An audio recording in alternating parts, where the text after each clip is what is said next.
Olá, doutora Lourdes. Olá, pessoal. Boa noite. Oi, boa noite. Boa noite. Boa noite a todos, sejam muito bem-vindos. Meu nome é Renata Gonçalves, eu sou do GANEP Educação. Estarei com vocês hoje nesse webinar sobre o impacto do consumo de glúten e de FODMAPs na síndrome do intestino irritável. Temos a honra de ter conosco hoje a professora e diretora do GANEP, a doutora Maria de Lourdes Teixeira da Silva. A doutora Maria de Lourdes é médica, é especialista em nutrição parenteral e enteral pela Braskem, mestre em gastroenterologia, coordenadora das EMTNs do Hospital BP e BP Mirante e diretora executiva do GANEP Nutrição Humana. Vamos só aguardar alguns minutinhos, né, enquanto os participantes vão entrando, mas já vai preparando aí suas perguntas, vamos respondê-las todas no final. Pode ir mandando pelo chat. E uma novidade para vocês, esse webinar vai valer um presente.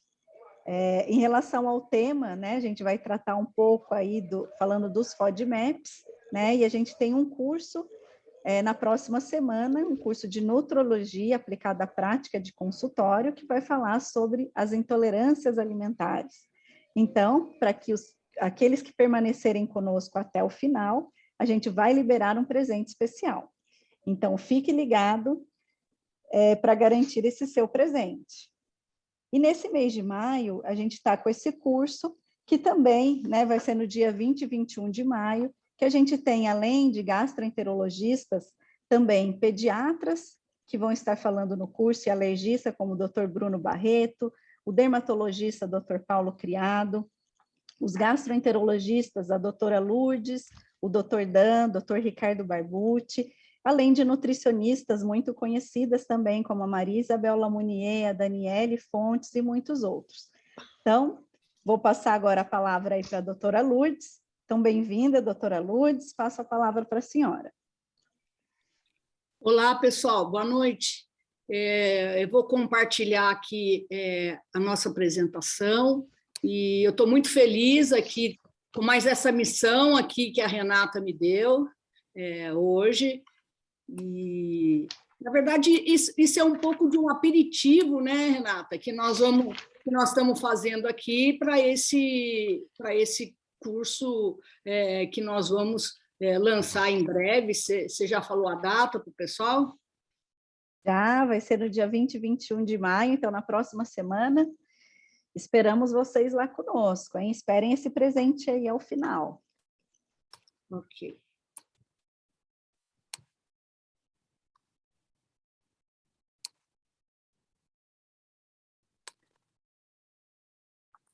Quando compartilhar, você me fala, Renata.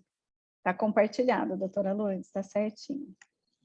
Bom, pessoal, então, hoje a gente trouxe aqui para vocês, talvez uma dúvida que fique entre os médicos, os nutricionistas também, sobre a influência que a alimentação pode ter na síndrome de intestino irritável. E se existe alguma dieta que é considerada melhor que as outras no melhor controle dessa doença. Então, é disso que a gente vai falar aqui hoje, sobre duas das candidatas a serem uma boa dieta, que é a dieta baixa em FODMAPs ou uma dieta sem glúten. Será que elas funcionam mesmo? Em que situação elas são mais indicadas? A gente sabe que a síndrome de intestino irritável ela tem várias formas de apresentação. Será que as dietas baixas em FODMAPs também funcionam na constipação, ou ela é mais para diarreia, ou a forma mista? Então, só fazendo uma muito breve introdução aqui, nós dizemos que um paciente tem síndrome de intestino irritável quando ele tem uma dor abdominal recorrente, que ocorre pelo menos uma vez por semana, nos últimos 3 meses, particularmente, tendo iniciado há pelo menos 6 meses, e um desses, pelo menos 2 ou mais desses sintomas, sintomas relacionados à defecação, a alteração da frequência das evacuações e alteração da forma ou aparência das fezes. Então, é muito importante que a gente, quando converse com nossos doentes, sempre remeta a essa forma, aparência das fezes, e a escala de Bristol ela é bem bacana, você pode ter na sua mesa do consultório ou disponível para o doente apontar para você como é que é a sua evacuação. Porque nós dizemos que ela é síndrome de intestino irritável na forma diarreica, quando ela é do tipo 6 ou 7 da escala de Bristol, então fezes semilíquidas ou fezes líquidas aqui. Assim como nós dizemos que a constipação é lá na ponta mais alta, que é o tipo 1 e tipo 2, fezes bastante mais endurecidas. E existem também a mista, que alterna episódios de constipação com episódios de diarreicos aqui. E existe ainda uma forma que a gente diz que ela é não classificável, porque ela não se enquadra tão bem em nenhuma dessas alterações. Então, é importante que a gente colhe uma boa história desses pacientes, incluindo também história familiar e hábitos. Um aspecto muito importante no intestino irritável é com relação à dor abdominal ou desconforto abdominal recorrente associada com alteração para evacuar, ou tendendo à diarreia, ou à constipação, ou à forma mista. Então, isso é muito importante, é a recorrência da dor mais alteração. E é isso que vai diferenciar uma constipação que não faz parte, uma constipação funcional que não faz parte da síndrome de intestino irritável, ou uma diarreia crônica também. Então, é importante, história cirúrgica dos pacientes também, história dietética, hábitos, isso é muito importante, muitas vezes não tanto para o diagnóstico de intestino irritável, mas para fazer um diagnóstico diferencial de outras doenças imunológicas que podem ter um comportamento muito parecido com essa. Então, o exame físico é importante também incluir sempre o toque retal nesses pacientes, e uma vez que está definido, o paciente é um adulto jovem, mulher é mais frequente que homens, por exemplo, com essa queixa de dor abdominal recorrente nos últimos meses e alteração do hábito intestinal diferente do que tinha antes. Então, a gente começa a fazer uma investigação dessa doença. Se falou muito no passado que o diagnóstico do intestino irritável era um diagnóstico de exclusão. Hoje a gente considera que esse é um diagnóstico de inclusão, porque é muito claro para a gente os aspectos que envolvem esse diagnóstico. Então, na verdade, hemograma, proteína C reativa, VHS, calprotectina fecal, e também tentar excluir a doença celíaca desde a fase inicial da suspeita dessa doença é importante, porque na verdade, esses exames laboratoriais servem para isso, para a gente afastar uma doença inflamatória intestinal, um quadro inflamatório no intestino, ou outras doenças imunológicas, como a doença celíaca, que são as doenças muito próximas da síndrome de intestino irritável. Então, esses são exames importantes, e não mais fazer aquela lista enorme de exames, colonoscopia para pacientes de 20 anos, com constipação, há poucos meses. Então, a gente hoje reserva esses exames mais invasivos, por exemplo, a colonoscopia, quando existe o que a gente chama de sinais de alerta. E os sinais de alerta são sangramento, as evacuações, ou uma anemia crônica, perda de peso não intencional, início dos sintomas após os 50 anos de idade, aí a gente tem que afastar outros diagnósticos que envolvem a colonoscopia para isso. Então, isso é importante. Ou história de constipação mais grave, com impactação fecal, história de câncer ou doença inflamatória intestinal na família. Essas são alguns dos sintomas que faz a gente sempre considerar que existe um sinal de alerta e que a colonoscopia é importante. O paciente acordar à noite para evacuar, por exemplo, ou com dor abdominal, também é um sinal de alerta e faz a gente pensar num outro diagnóstico, e a colonoscopia pode fazer o diagnóstico diferencial.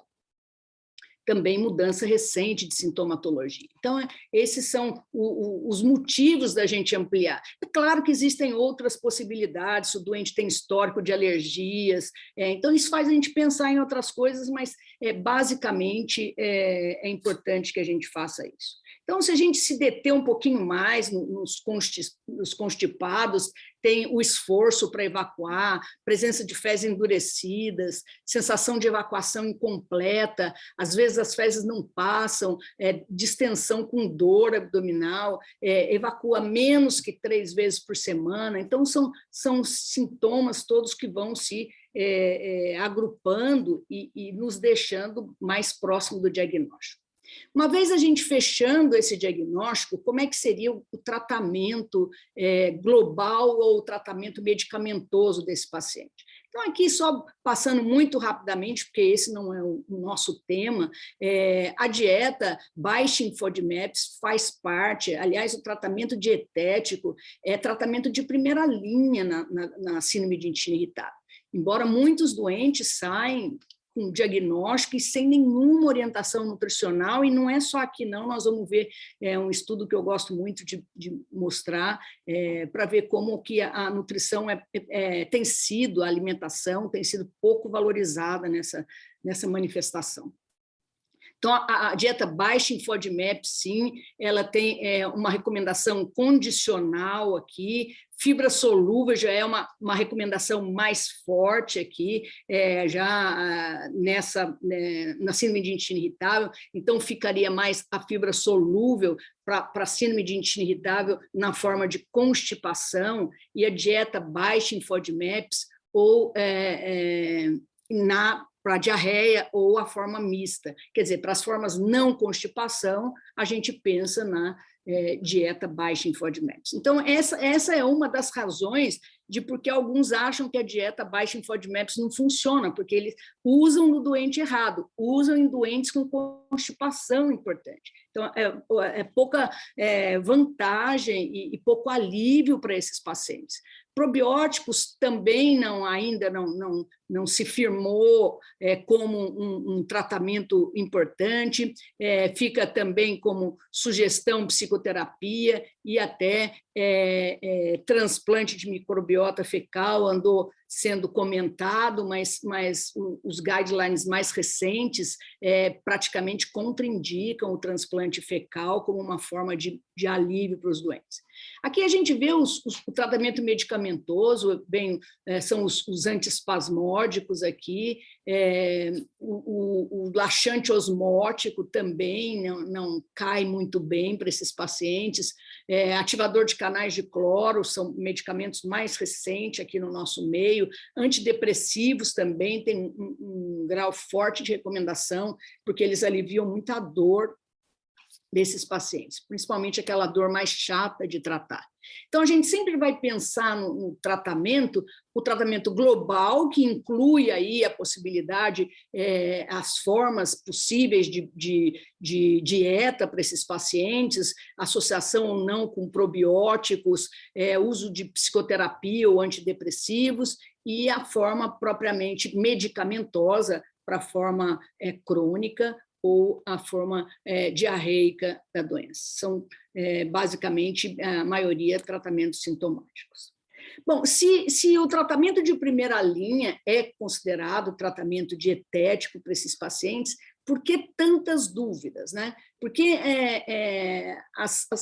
não se firmou tão bem ainda uma única dieta para essa doença. Então, nós vamos dar uma passada no racional, por que usar a dieta A, B ou C, e depois nós vamos ver os resultados muito recentes na literatura para ver qual, de fato, tem se mostrado mais interessante. Esse é um estudo que eu gosto de mostrar, porque é um estudo muito grande, é um estudo de 36 milhões de pacientes ambulatoriais americanos, e lá, quando ele separa no ambulatório de desordens funcionais, a gente vai ver como é que eles são tratados nesse ambulatório, esses milhões de pacientes. Praticamente 50% desses doentes fazem algum tipo de tratamento medicamentoso, que vai desde antidiarreicos, laxantes, antidepressivos, antiespasmódicos, opioides, aqui para o tratamento dessa doença. Quando a gente vai olhar para intervenção não farmacológica, apenas 15% faz algum tipo de orientação alimentar para esse paciente, pelo menos numa fase inicial de tratamento.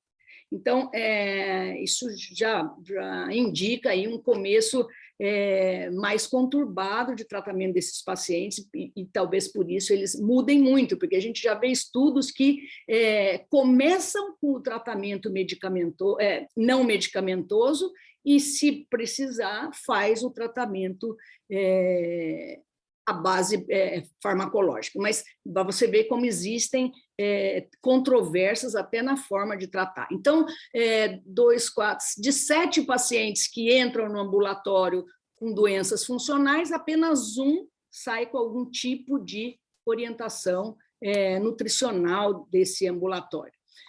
A gente viu que ao longo do tempo, se a gente pegar a linha do tempo aqui, que coincide com os ROMAs para o diagnóstico de intestino irritável, até o ROMA 4, a gente vê que o tratamento também alimentar passou por várias mudanças ao longo dos anos. Começou com a fibra dietética na década de 70, depois dieta de exclusão, produtos do leite, álcool, cafeína, alimentos picantes e gordurosos restritos para esses pacientes. Depois, a partir dos anos 2010, entraram aqui as dietas baixa em FODMAPs e alguma coisa sobre dieta sem glúten também nesses últimos anos. Então, essa seria a linha do tempo da dieta.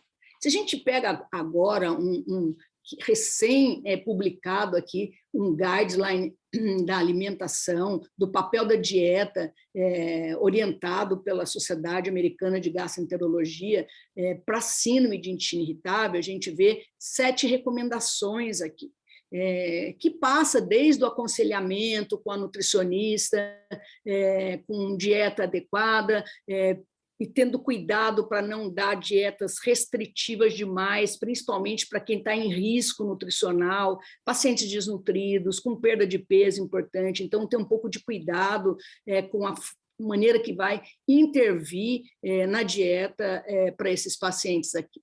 E sempre procurar ter um plano nutricional aqui, individualizado, aqui, isso é muito importante.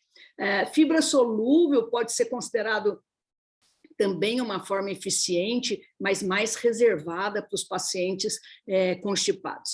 E aí sobra 5, 6 e 7 aqui para os doentes com a forma não constipante, que é a diarreia, ou a forma mista. Então, entra aqui a dieta baixa em FODMAP, então isso é uma orientação muito recente, agora de 2022, dieta baixa em FODMAPs, é a dieta mais baseada em evidências que existe para o tratamento dessa doença. Então, a gente poderia dizer que é a dieta número 1 para tratar a forma diarreica aqui.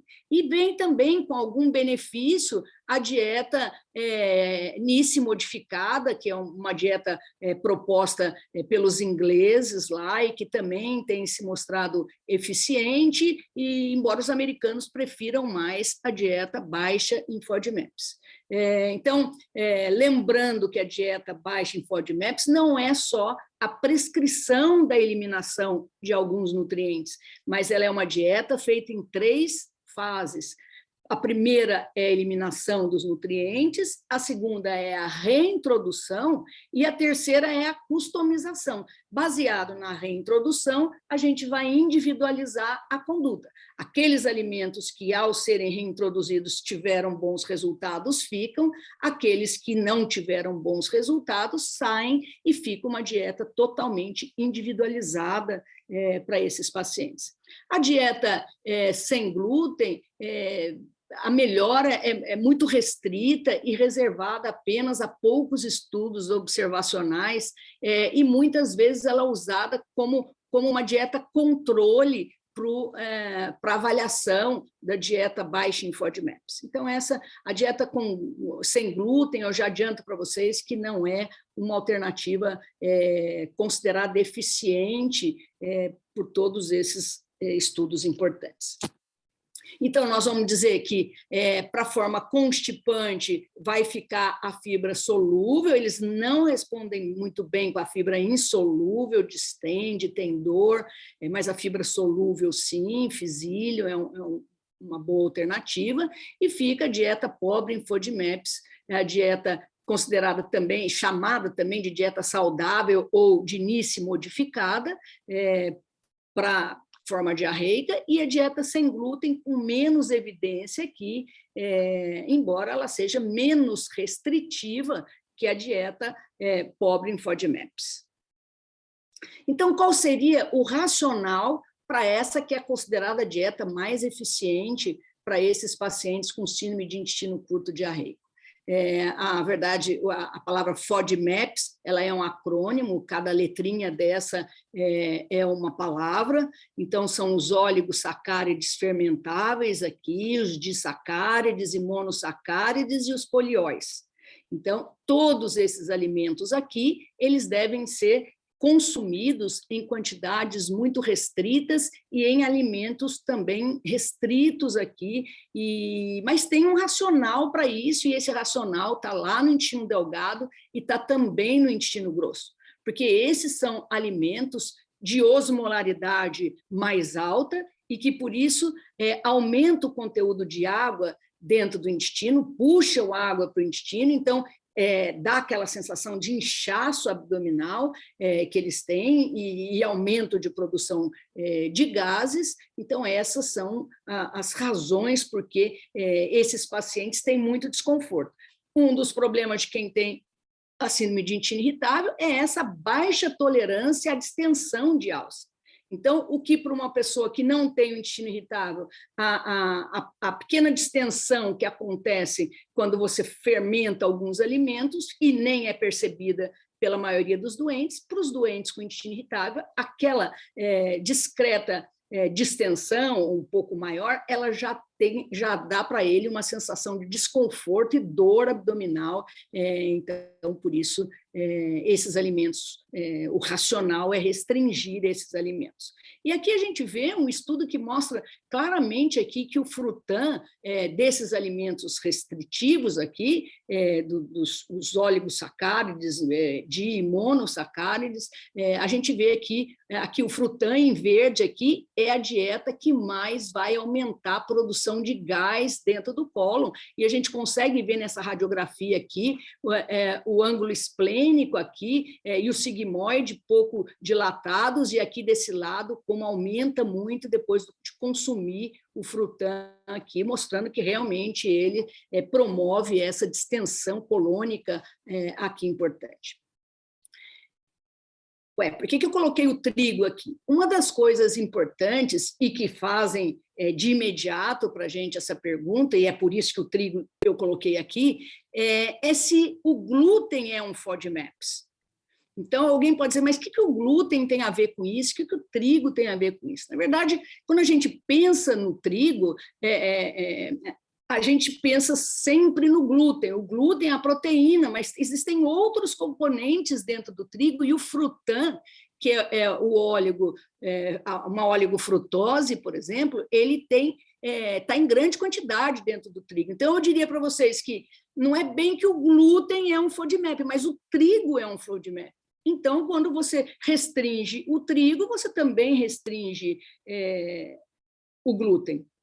Isso tem uma importância grande hoje, porque até a sensibilidade não celíaca, a sensibilidade ao glúten não celíaca, existe quem questione se realmente o problema é o glúten ou são outros componentes do trigo que podem dar o que é chamada sensibilidade não celíaca ao glúten. Então, pode ser o frutan. Então, para a síndrome de intestino irritável, aqui o problema é o frutan e, por isso, o glúten cai fora também. E a gente vai ver aqui que as oligofrutose, 71% delas está no trigo. E o outro, quase que O resto está na cebola, e sobra pouca coisa para alho e outros alimentos em menor quantidade aqui. A inulina, que seria um polímero de frutose maior, com mais de 10 cadeias, ela também tem 69% da inulina está dentro do trigo. Então, o trigo é um alimento importante aqui, porque ele é uma fonte importante de oligofrutoses. Então, o frutan, grande parte dele está ali dentro do trigo. Você fala, bom, mas se eu pensar, por exemplo, na camada de fora, na casca da semente do trigo, que a gente chama de farelo de trigo, ele não tem nem frutan e nem glúten, então eles poderiam consumir. Claro que sim, se a gente tivesse possibilidade de separar na indústria totalmente, sem contaminar, não teria problema nenhum comer o farelo de trigo, porque não tem na parte da casca nem o frutan e nem o glúten. Então, a gente entendeu por que a gente vai restringir o trigo aqui. Então, eu vou procurar sempre falar trigo e não glúten, porque, na verdade, é o frutan o nosso vilão aí, e não propriamente o glúten. Também já vimos por que a gente vai suprimir ou tentar reduzir bastante os oligosacárides, e agora vamos ver os monoidisacárides, e aqui também o frutan está aqui, porque ele é um oligosacáride, e a gente vê que quem mais aumenta o conteúdo de água, quem mais puxa a água para dentro da alça intestinal e faz esse doente distender o abdômen é a frutose. Então, a gente vê aqui que, quando ele ingere a frutose, essas alças ficam maiores, as alças ficam mais cheias, e dá essa sensação de plenitude, de inchaço nesses pacientes. Então, a frutose é bem interessante. E por que ela faz isso? Por que a frutose faz isso muito mais até que a glicose, mas a glicose também faz? Porque, olha a osmolaridade. A osmolaridade é maior que a osmolaridade plasmática, então fica a osmolaridade do intestino maior que a de fora do intestino, então, para igualar, ele puxa líquido para dentro da alça intestinal, então aumenta a distensão da alça de Delgado, aumenta o inchaço abdominal e aumenta a diarreia, porque tem mais conteúdo líquido dentro daquela alça intestinal. Então, isso é importante. E o frutan faz isso? De jeito nenhum. Olha a osmolaridade do frutan.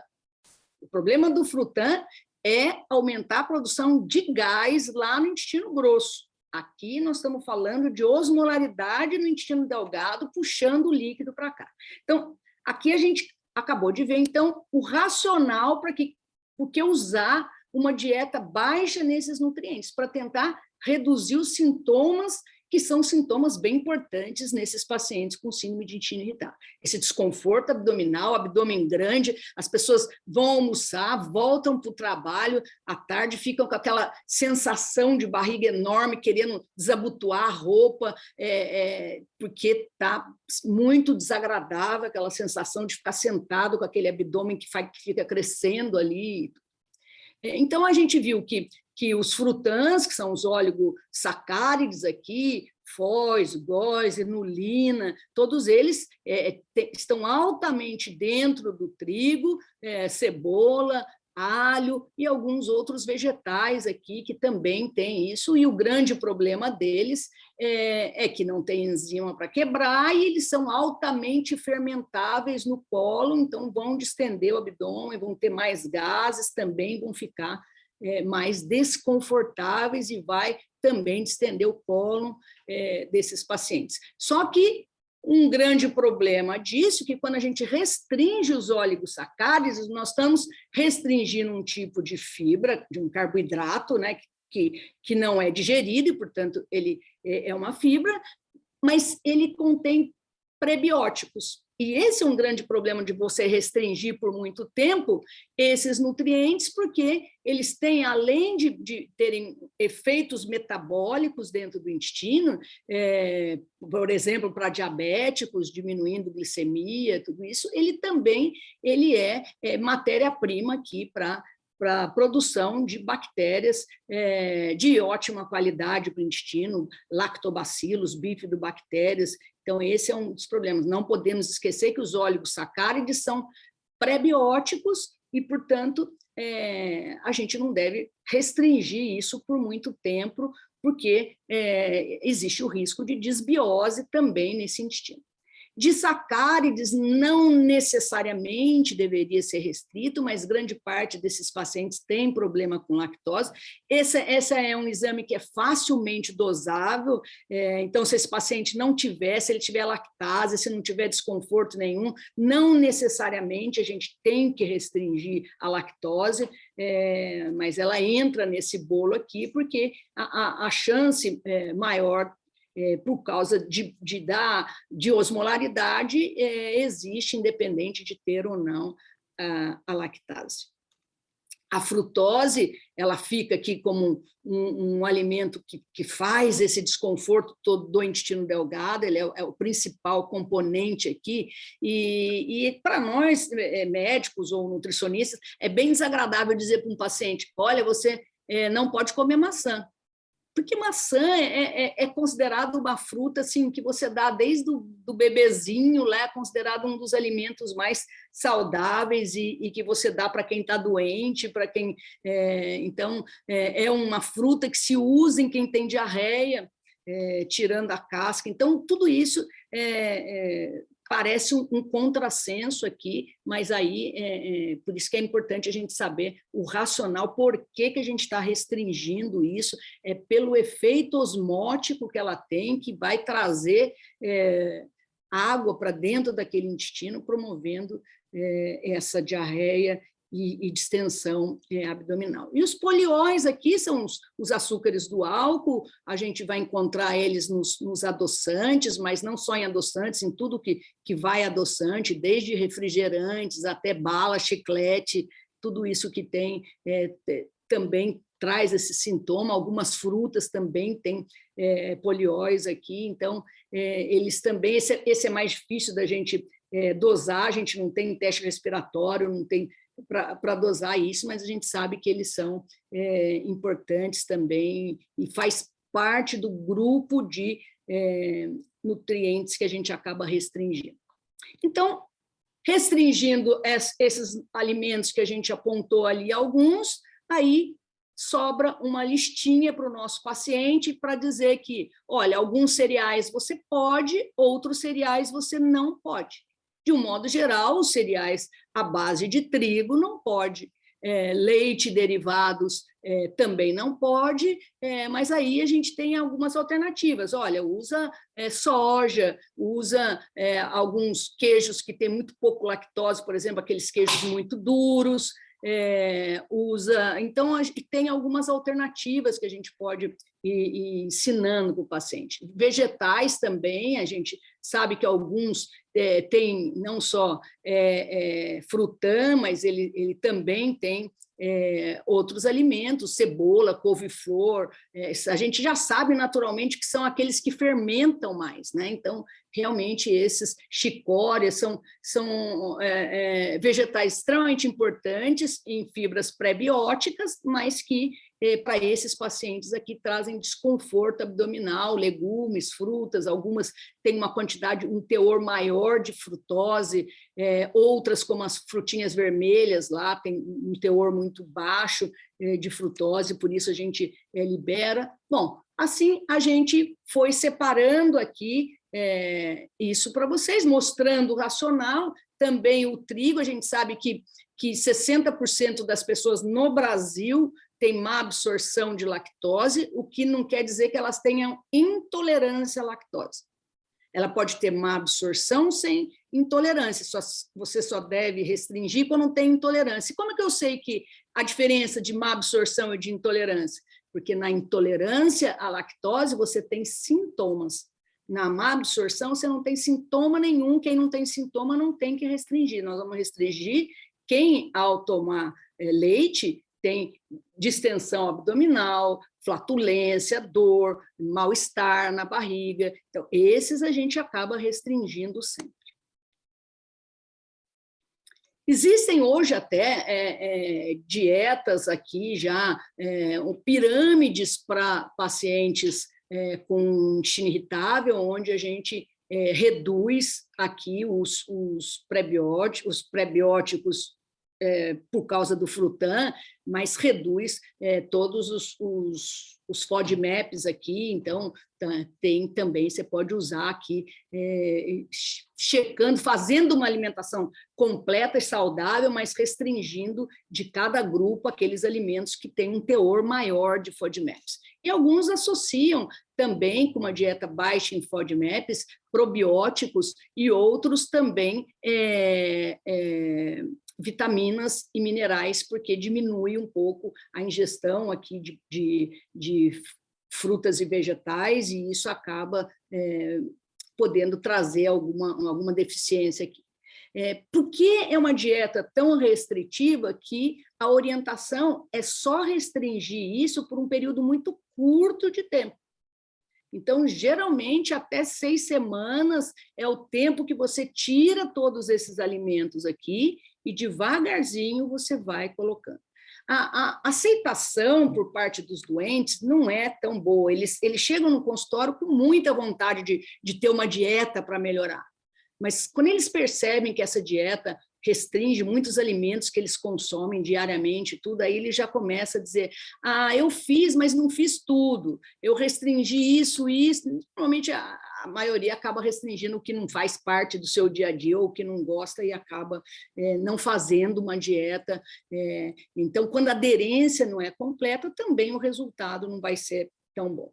Então, decidimos que ele tem síndrome de intestino irritável, consideramos as queixas abdominais dele serem importantes, tudo, e já podemos começar de cara já a considerar, por exemplo, uma dieta baixa em FODMAPs. Mas é muito importante que o paciente esteja motivado, que quem vai prescrever tenha experiência, tem um material de boa qualidade para passar para o doente, porque isso não é uma alimentação feita por boca, você tem que dar isso por escrito, porque ele vai ter que consultar ali várias vezes isso.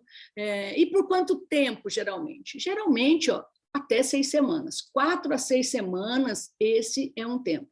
Não, mas eu prefiro fazer aqueles testes diagnósticos primeiro para afastar aqui outras causas, ok? Também pode ser feito assim, pede primeiro os primeiros exames para o doente, mas já acho que se você acha que ele é um bom candidato, eu acho que na primeira consulta você já pode conversar sobre essa dieta, conversar sobre os resultados dessa dieta aqui, e sempre considerar multivitamínicos. E depois, isso é muito importante, essa orientação de imediato de que isso é uma dieta por curto período de tempo, não é para você passar uma dieta e ele voltar 3 meses depois, 6 meses depois no consultório e mantendo essa dieta, porque ele vai ter deficiência ali, porque ela é uma dieta muito restritiva. Então, realmente, é 4 a 6 semanas.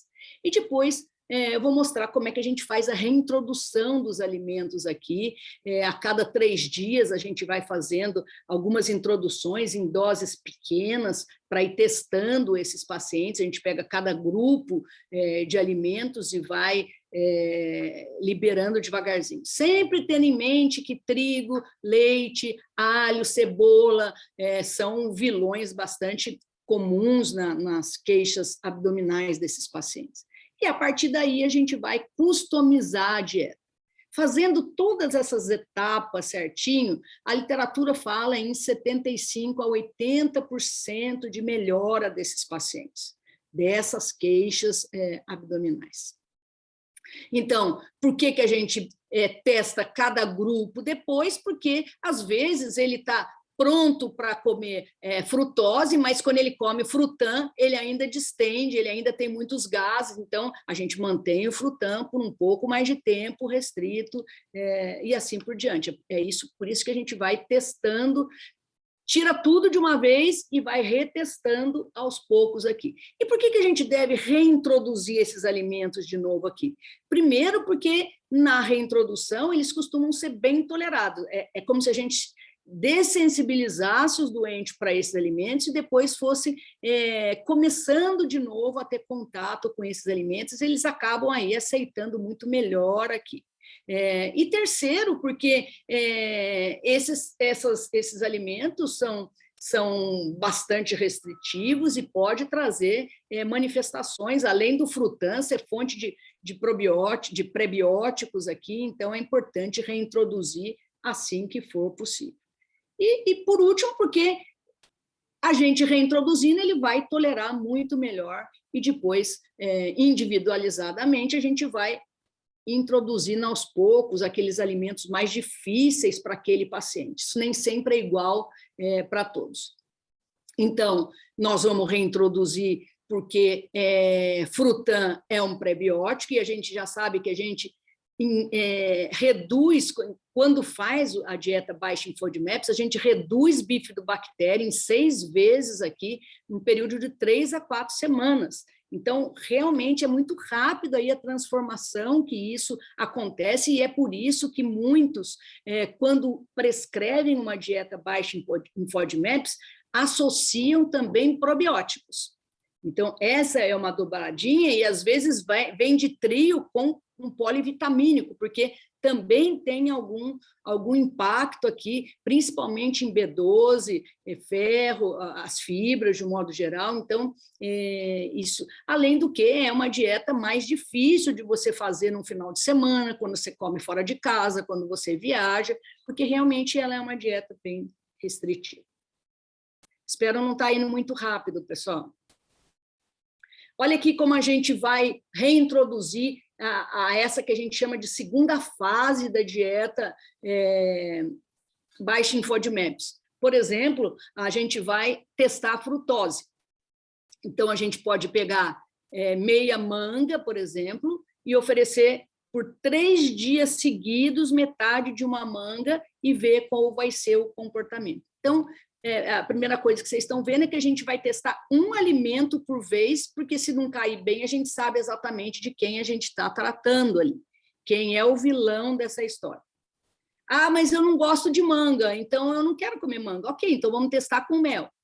1 colherinha de mel por 3 dias seguidos, que você pode colocar numa fruta ou comer puro, como quiser, mas aí a gente vai, é uma forma de você pegar um componente daquele grupo e fazer um teste dando metade ou 1/3 daquela quantidade que você daria. Então, lactose, como é que nós vamos testar a lactose aqui? Leite, meio copo, ou um potinho de iogurte de 200 ml por 3 dias seguidos. Se ele não tiver nenhuma manifestação, você pode, a partir daí, ir reintroduzindo a lactose aos pouquinhos. E sorbitol, eu sei que ele vai poder adoçante, se não pode. Vamos pegar alguns alimentos que são mais ricos em sorbitol, ou avocado, ou abacate, damasco, sempre aquela quantidade, 3 dias seguidos. Por isso que a reintrodução pode demorar de 2 a 10 semanas, porque realmente é muito importante que você teste cada um e você vai sair desse teste com uma dieta totalmente individualizada para o seu paciente. Vamos testar o manitol, que faz parte daquele grupinho lá dos polióis. Cogumelo, meia xícara, 3 dias seguidos, ou couve-flor, e por aí vai. A cada 3 dias você testa um alimento de um grupo e devagarzinho você vai reintroduzindo. Tá bom, a frutose, se eu testei o mel aqui, agora vamos testar uma fruta, né? Então, vamos pegar a maçã aqui, metade da maçã, 3 dias seguidos, se foi tudo bem, vamos para o frutan, que o frutan, na verdade, é cebola, alho e trigo, né? É o que tem ali, mais de 90% do frutan. Então, você vai pegar um pão integral, por exemplo, uma fatia, 3 dias seguidos. Se eu já passei pela fase de testar o leite, o iogurte, daí eu já posso quando eu estou testando uma fatia aqui, já posso comer o pão tomando um iogurte, porque esses outros alimentos já foram testados antes. Frutan também, você pode testar os 3 componentes do frutan. Você pode ir agora alho ou cebola, um anel de cebola, uma fatia de uma cebola aqui que você pode colocar na sua alimentação, ou refogado, do jeito que você quiser, 3 dias seguidos, assim, e por aí vai, todos os grupos, e é como a gente vai reintroduzir e depois customizar para cada paciente. A dieta sem glúten já é uma dieta muito mais simples, muito menos restritiva. Podemos dizer que a dieta sem glúten é 1/5 do que é uma dieta baixa em FODMAPs, que você só restringe aqui os alimentos que têm glúten aqui, e todos os outros estão liberados, carnes, legumes, você não vai mexer com fruta, legume, vegetal nenhum, gordura, nada disso, só realmente as coisas que têm o glúten. Qual é o racional dessa dieta? Não tem um racional muito forte, a não ser que existe, em alguns estudos iniciais, a possibilidade desses pacientes ter uma sensibilidade ao glúten não celíaca ou fazem diagnóstico diferencial. Então, esse seria um racional assim, para a gente testar essa dieta nesses pacientes. E a terceira dieta, que ela tem sido muito usada como uma dieta controle da dieta baixa em FODMAPs, assim como a dieta baixa em glúten. Na verdade, a maioria dos estudos são para testar a dieta baixa em FODMAPs, que usam um placebo, mas grande parte delas compara baixa com a dieta modificada de Nice ou com a dieta baixa em glúten. Então, na verdade, ela também, em vários estudos, ela vem com o nome de dieta saudável, porque são refeições, basicamente orientações gerais para fazer uma refeição de boa qualidade. Então, refeições regulares, não pular refeições, beber 8 copos de água por dia, de líquidos, sendo água e não cafeinados aqui, restringir chás e cafés a 3 vezes por dia, restringir álcool e bebidas com gás, reduzir alimentos ricos em fibra e amido resistente, limitar as frutas frescas a 3 porções por dia, de 80 gramas cada, e na diarreia também evitar o sorbitol e qualquer outro adoçante aqui, para tentar diminuir um pouco o inchaço, gases aqui. Você pode introduzir aveia ou linhaça, até 1 colher de sopa por dia, e se for usar fibra, escolher a fibra solúvel, ou alimentos que tenham fibra solúvel, ou espagula, ou fisílio, metamucil, por exemplo. Então, essa seria a orientação. Ela não vai mexer direto em alimentos baixos em FODMAPs, mas você vê que algumas coisas têm aqui, algumas restrições para evitar que o doente distenda muito, restringir bebidas com gás, por exemplo, fibra insolúvel, não dar muita fruta por dia para não ter também muita frutose e assim por diante.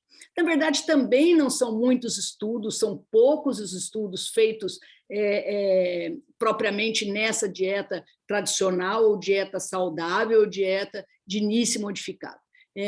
Na verdade, quem acha que essa é a melhor opção para esses pacientes são realmente os ingleses, o Reino Unido, porque são os pais dessa dieta aqui, mas você vê que no aconselhamento dessa dieta aqui, para reduzir produtores de gás, você vê que num estudo, sim, e não só recomendou, como checou se ele restringiu, mas os outros não. Então, fica uma dieta também não muito bem orientada para os pacientes, o que também pode interferir na proposta.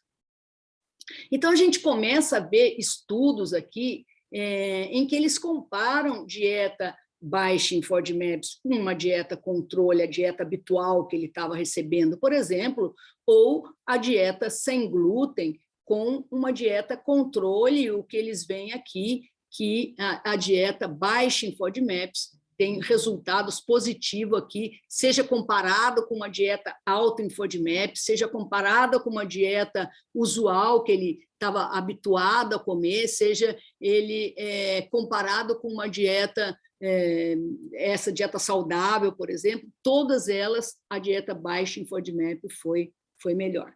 Já o glúten não conseguiu ser superior ao controle, mostrando o mesmo resultado que o grupo controle.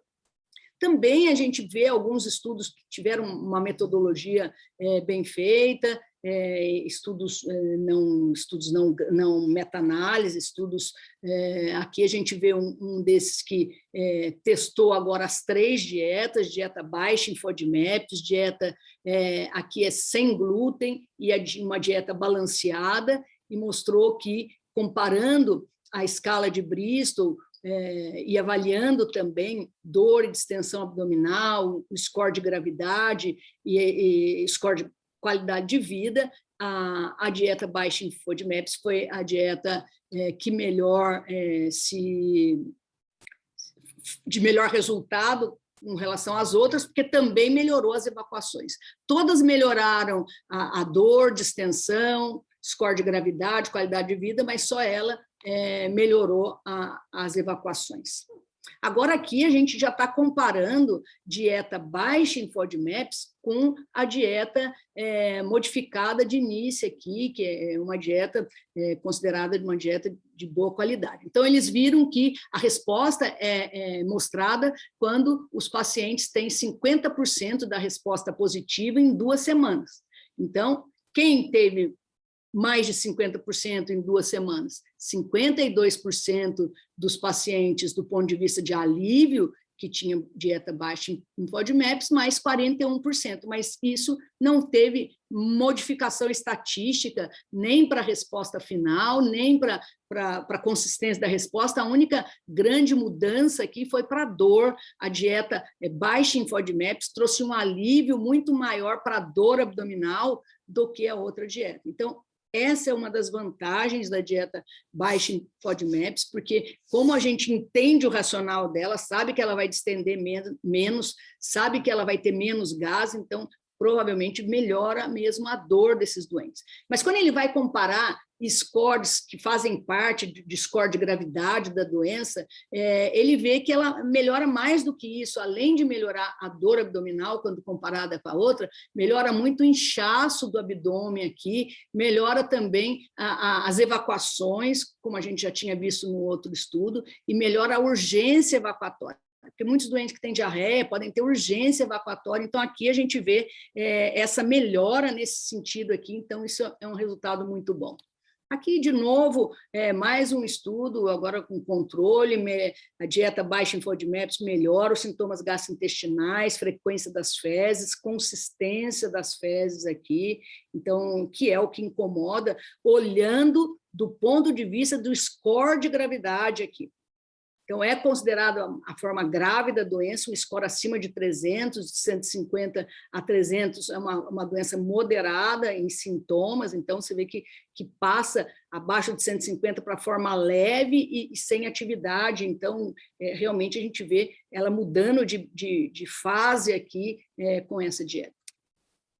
Esse estudo, mais uma vez, agora ele comparou as 3, ó. Pegou a dieta tradicional, que é essa que a gente diz, pegou a dieta baixa em FODMAPs e pegou a sem glúten aqui e foi ver se a eficácia delas pode ser comparada.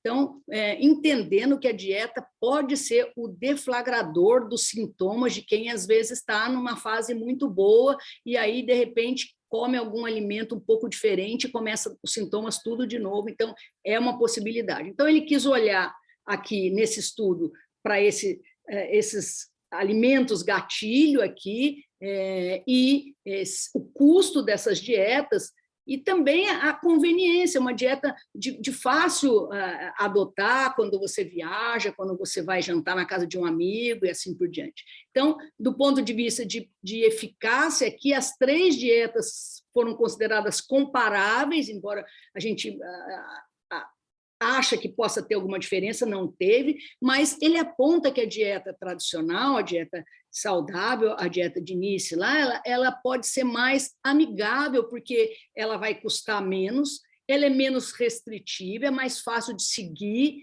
mais fácil de parar, não tem que fazer aquela reintrodução toda, é mais aceitável socialmente. Então, ele acaba recomendando aqui para esses doentes, por essas outras razões não intestinais, essa dieta, já que elas tinham mesmo a mesma eficácia.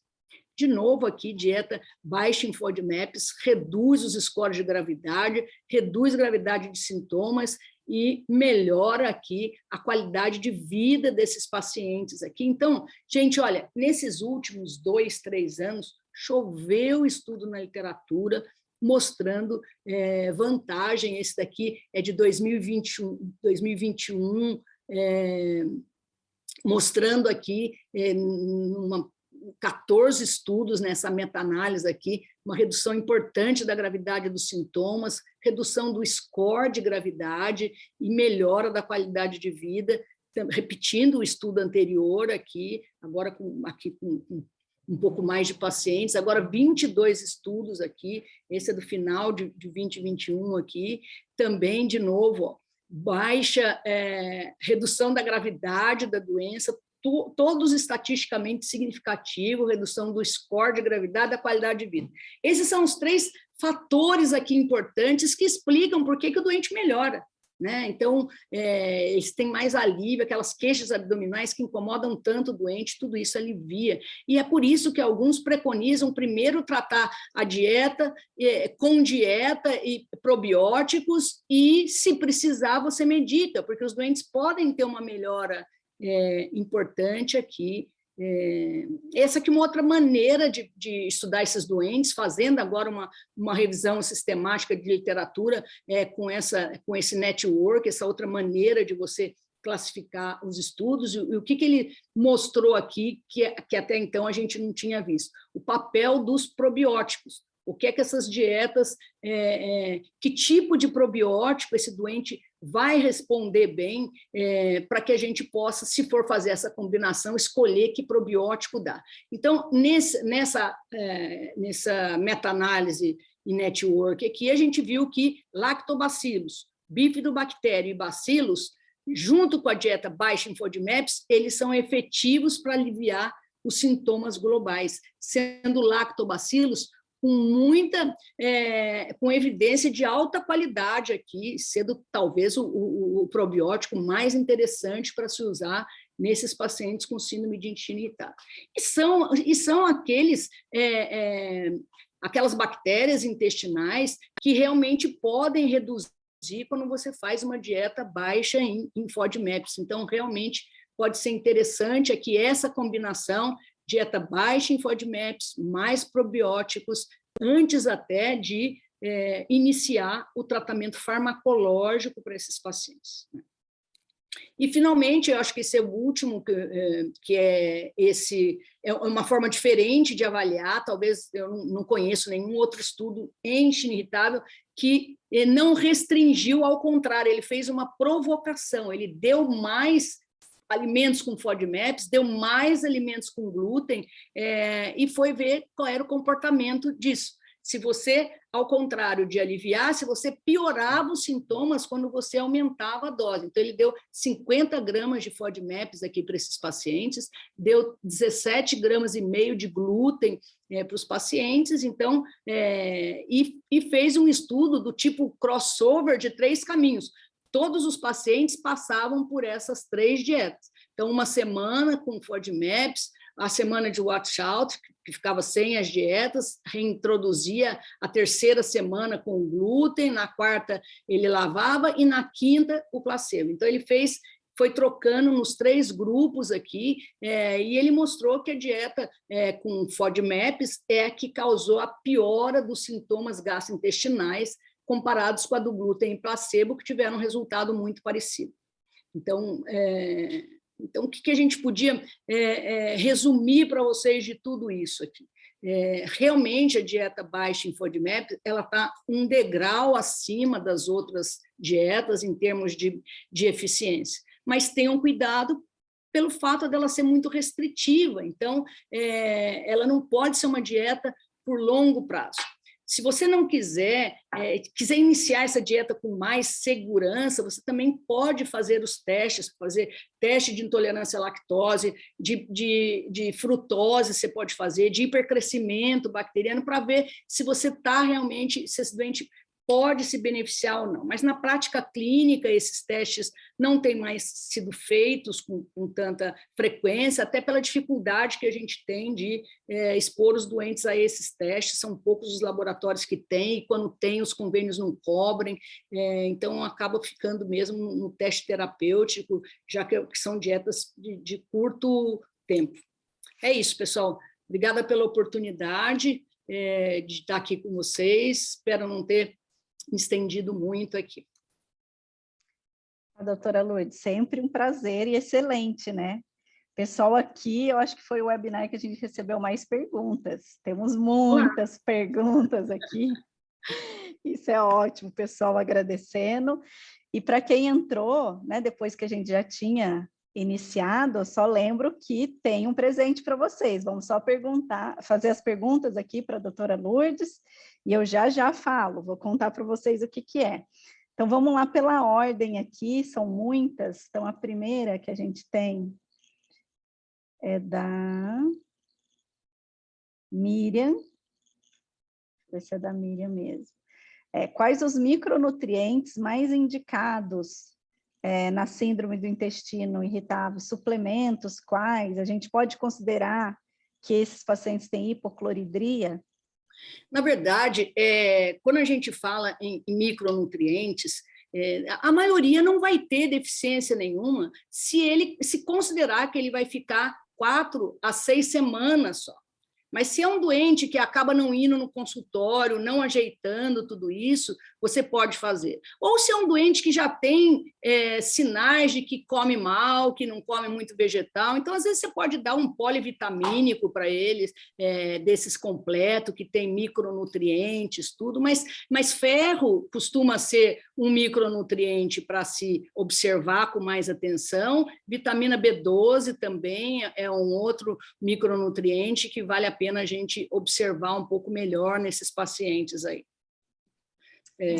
Principalmente por causa da diarreia que eles têm, e pelo tipo de alimentação. Aí, pessoal, mais detalhe é só prestando muita atenção no que esses pacientes comem, né? Ótimo, doutora Lourdes. Depois tem outra falando do uso da enzima alfa-galactosidase em refeições que contenham alimentos mais ricos em FODMAPs. Tem alguma evidência que melhora os sintomas da síndrome? Olha, existem alguns estudos que mostram um benefício, a gente tem, a gente não usa isso há muito tempo, mas, mais uma vez, eu digo para vocês, a proposta da dieta baixa em FODMAPs é uma dieta para se fazer por curto tempo. Então, é diferente, por exemplo, de um paciente que tem intolerância à lactose, que ele vai ter isso sempre, e você vai dar enzima para ele, porque ele pode sair um fim de semana, querer comer alguma coisa diferente. Aqui, ele pode se beneficiar, mas nós estamos falando de uma dieta de 4 a 6 semanas. Essa não é uma dieta para se manter por tempo prolongado nesses pacientes.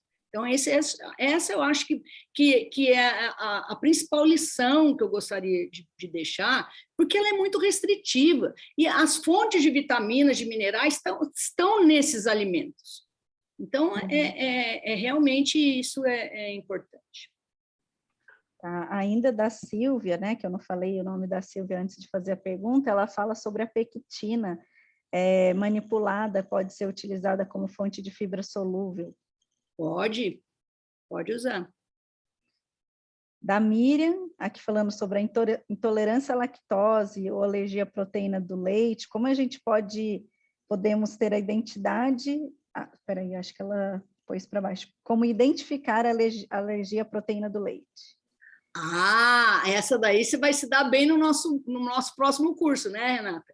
Sim. Porque no curso a gente vai realmente aprender a fazer a diferença entre intolerância e alergia. Geralmente, as alergias, elas têm sinais de alergia. Então, elas têm um componente de imunoglobulina E, elas têm alterações de pele, alterações de respiração, incha a boca. Então, tem sinais de que a gente se trata. O glúten também pode acontecer assim. A gente pode ter alergia ao glúten também. Então, e que é totalmente diferente da intolerância. Então, toda vez que existe a palavra alergia, você vai procurar sinais de alergia mesmo. Eczema, alterações que podem chegar até a alterações respiratórias. Então, mas é muito difícil um paciente, não é impossível, mas é mais difícil um paciente nessa faixa etária, um paciente com doença, com síndrome de intestino irritável, ser pacientes que tenham alergias. Na maior parte das vezes, eles vão ter mesmo intolerância aos alimentos, e é por isso que a gente trata dessa forma, sem tantos testes. Depois o da Lidiane, se o paciente tem o diagnóstico e não vem apresentando sintomas de distensão, é indicado mesmo assim entrar com a dieta baixa em FODMAPs? Eu acho que não. Eu acho que a dieta ela é feita para trazer alívio dos pacientes. É a mesma coisa da má digestão de lactose. A gente não trata má digestão de lactose, a gente trata, quando a gente vai observar o paciente com intolerância, a gente trata os pacientes que têm sintomas. Então, se ele não tem esse sintoma, se ele está bem, a gente não precisa restringir. Tanto que, depois que você passa por essa dieta, você reintroduz os alimentos e ele fica bem na maior parte das vezes. Então, eles podem tolerar esses alimentos, mesmo tendo esse diagnóstico de síndrome de intestino irritável. Então, a gente vai tratar o sintoma dele. Tá. Agora, da Vanessa aqui, se a queixa for aumento na produção de gases e constipação sem dor abdominal, a gente pode considerar a dieta também pobre em FODMAPs? Eles não melhoram muito. Eles melhoram com mais estímulo, antiespasmódicos, esses respondem menos. A dieta melhor para eles é a fibra mesmo, e com cuidado, eles fazem contrações fortes aí, abdominais, esses pacientes são um pouco mais resistentes a essa dieta. Você pode tentar restringir o frutam, por exemplo, já que ele aumenta muito a produção de gases, aqueles alimentos que são mais produtores de gases, aqueles vegetais que aumentam isso, mas não todo o componente da dieta baixa em FODMAPs, não o componente completo. E a Miriam perguntou exatamente o que a senhora falou do frutam. Melhor deixar o frutam, então, longe das refeições, talvez 2 horas após, ou retirar, né, doutora Lourdes? Em que situação? Se a gente vai dar uma dieta baixa em FODMAP, você tem que tirar. E o doente está sintomático, você tira por 6 semanas. Você pode dizer, olha, eu estou preocupada dele ficar sem o probiótico, sem o pré-biótico por muito tempo. Então, reintroduza primeiro o frutam do que as outras coisas. Comece a segunda fase já dando o frutam, porque aí ele fica pouco tempo sem frutam. E deixa as coisas, por exemplo, deixa a lactose por último, deixa coisas que você desconfia mais que sejam os principais vilões, vai deixando para depois. E vai introduzindo as coisas que você considera mais importantes para aquele paciente. Ou aquelas coisas que ele gosta mais, que ele está tendo mais dificuldade de ficar sem. Então, isso tudo a gente pode individualmente ir fazendo com cada doente, tem as suas preferências, né? Legal, teve uma aqui da Cris, quando recebe um paciente que já iniciou a investigação com exames, costuma repetir novos exames, o que faz, assim, dar crédito ou descrédito numa investigação de um paciente que já chega, né, com alguns exames? Olha, de um modo geral, é a qualidade do laboratório, né? Então, às vezes, você tem algum laboratório que você já tem uma experiência negativa com ele, que você já teve problema com ele. Senão, eu acho que, se não tem nenhum tipo de restrição, eu acho que você pode considerar. Agora, às vezes a gente tem que ter algum cuidado, por exemplo, quando a gente fala de doença celíaca, então, às vezes, o doente já está fazendo restrição de glúten por conta própria há muito tempo. E aí você faz os marcadores da doença celíaca e eles vêm negativos. Então, você vai passar batido, não é porque o exame foi mal feito ou foi ruim, é porque esse doente estava já com restrição, não é um bom momento. Então, a gente não gosta quando o doente já vem com restrição sem ter sido investigado antes, porque depois você vai ter que tirar de novo o glúten, esperar um tempo para dosar os exames para ter certeza se ele não tem. Então, isso também pode atrapalhar no diagnóstico se esse doente já vem com dieta. Ótimo. Uma da Nídia aqui... Você sabe, isso eu quero contar para você, Renata. Eu tenho uma paciente que ela tem doença celíaca e que ela faz comida para celíacos. Tem um site, tem muito cliente que compra a dieta dela, tudo. E uma vez ela marcou até uma consulta comigo e falou, não, doutor, eu vim falar aqui porque eu estou me sentindo muito mal, porque os doentes estão indo lá comprar a minha dieta. Claro que eu quero vender, mas eles estão indo lá. E eu pergunto, você tem doença celíaca? Eles falam, não, eu não tenho. Então, eu queria saber, eu vendo assim mesmo para quem não tem? Eu estou achando que eu estou enganando eles vendendo essa dieta. Eu falo, não, existe uma variável aí de sensibilidade, tem doentes que realmente melhoram quando você tira o glúten, mas você não está enganando eles. Muitas vezes eles estão com orientação. Ela falou, eu vejo, às vezes o médico que orienta, mas eu falo, que médico louco, onde já se viu? É que tem tanto modismos aí também, né, doutora Lourdes, dos blogueiros, então a gente fica... E ela deve ter escutado também, né? E as dietas das restrições. E a Nídia perguntou o que a senhora tem a nos falar sobre a tolerância à soja na síndrome do intestino irritável. Particularmente, não percebi nada de diferente nesses pacientes com relação à soja. A soja é um daqueles 8 alimentos famosos aí com maior risco de dar alergia. Mas aqui não é caso de alergia e a gente não costuma ver nenhuma queixa importante. A Miriam perguntou aqui sobre considerar a hipocloridria na síndrome do intestino irritável, se a gente deve considerar. Eu acho que não. Se você tem dúvida que existe alguma coisa nesse sentido, dosa. Eu acho que é importante a gente checar as queixas gástricas desse paciente, checar se é um paciente que pode ter alguma outra deficiência importante.